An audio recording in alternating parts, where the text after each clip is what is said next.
Hello everyone, কি অবস্থা সবার? আজকে আমি দেখাবো আমি কিভাবে এই কাশবনের ছবিটা এঁকেছি আমার রেফারেন্স পিকচার দেখে দেখে। তো ফার্স্টে আমি এখানে আমার পড়ন্ত বিকেলের আকাশটা করব। এখানে আমি ফার্স্টে ইয়েলোর কাজটা করে নিচ্ছি, কারণ এখানে যদি আগে ব্লু দিয়ে কাজ করি তাহলে কালার মিক্স হয়ে একটা গ্রিনিশ ভাব চলে আসবে, তাই ফার্স্টে ইয়েলোর কাজ করে নিয়েছি। আমি ইয়েলো কালারটা লেমন ইয়েলো কালার ইউজ করেছি, ওটার সাথে হালকা একটু হোয়াইট দিয়েছি, আর ইয়েলোর সাথে আমি একটু একটু করে অরেঞ্জ মিশিয়ে আশেপাশের অরেঞ্জ আভাটা দিয়েছি। আর আমি ব্লু কালার ইউজ করার আগে হলুদের ঠিক উপরের অংশে আমি একটু হোয়াইট কালার দিয়ে ব্লেন্ড করে নিয়েছি ইয়েলো কালারটা, যাতে করে ব্লু কালার ইউজ করার পরে ওখানে কোনো কারণে যেন গ্রিনিশ শেডটা না আসে।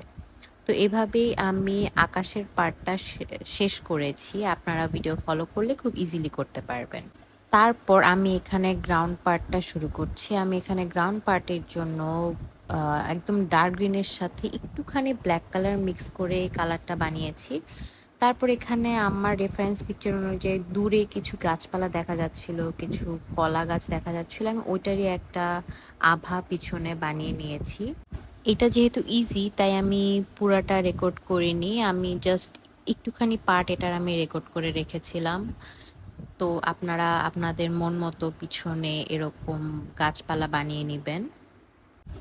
এখন আমি একটু একটু করে ঘাসের পাড়টা আঁকা শুরু করব। এখানে আমি বিভিন্ন শেডের গ্রিন কালার দিয়ে ঘাসের জন্য যে ঘাসের শেপের লাইনগুলো হয় ওইটা একটা লম্বা তুলি দিয়ে আমি ঘাসের শেপে সবগুলা দাগ টেনে নিচ্ছিলাম। এখানে পুরোটা জুড়ে আমি সেমভাবে এরকম ঘাস এঁকে নিয়েছি। আপনারা আপনাদের সুবিধা মতো এভাবে লাইন টেনে নেবেন। এখন আমি কাশফুলের যে লম্বা ডাঁটিগুলো হয় ওগুলো একটা ডার্ক ব্রাউন শেড দিয়ে এঁকে নিচ্ছি। এটা আমি আমার সুবিধা মতো করেছি, আপনারা সেভাবে করে নেবেন। আকাশের কালারটা শুকিয়ে যাওয়ায় আমি এখন সূর্যটা বানিয়ে নিচ্ছি। আমি এখন একটু বেশি হোয়াইট নিয়ে আর একটুখানি ইয়েলো নিয়ে একটা হালকা ইয়েলো শেড করে ওখানে আমি সূর্যটা করে নিয়েছি।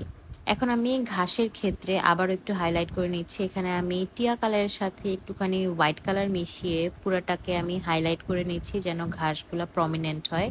আপনারা আপনাদের সুবিধা মতো এই ঘাসের পার্টটা করে নেবেন, আমি পুরোটা রেকর্ড করিনি। তারপর এখন মেইন জিনিস, আমাদের মেইন আকর্ষণ কাশফুল।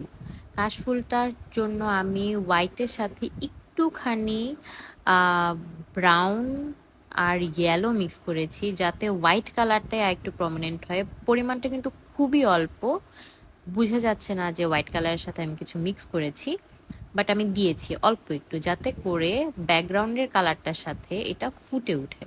তো আপনারা ভিডিও অনুযায়ী ফলো করলে আপনারা আমি কাশফুলটা যেভাবে এঁকেছি সেভাবেই করতে পারবেন, এটা ডিসক্রাইব করার কিছু নেই। সো আপনারা ভিডিও ফলো করে করে এই পার্টটা করে নিন। তারপর আমি হালকা পাতলা কিছু হাইলাইট করে নিয়েছিলাম, যেমন ঘাস ডালপালাগুলো আর একটু প্রমিনেন্ট করে ব্রাউন শেড দিয়েছি। So this is the final look. আমি প্রথমবার এরকম পুরো একটা টিউটোরিয়াল দিয়েছি কোনো পেন্টিংয়ের। ভিডিও ভালো লেগে থাকলে অবশ্যই লাইক আর শেয়ার করবেন, আর প্লিজ সাবস্ক্রাইব। ভালো থাকবেন সবাই, আল্লাহ হাফেজ।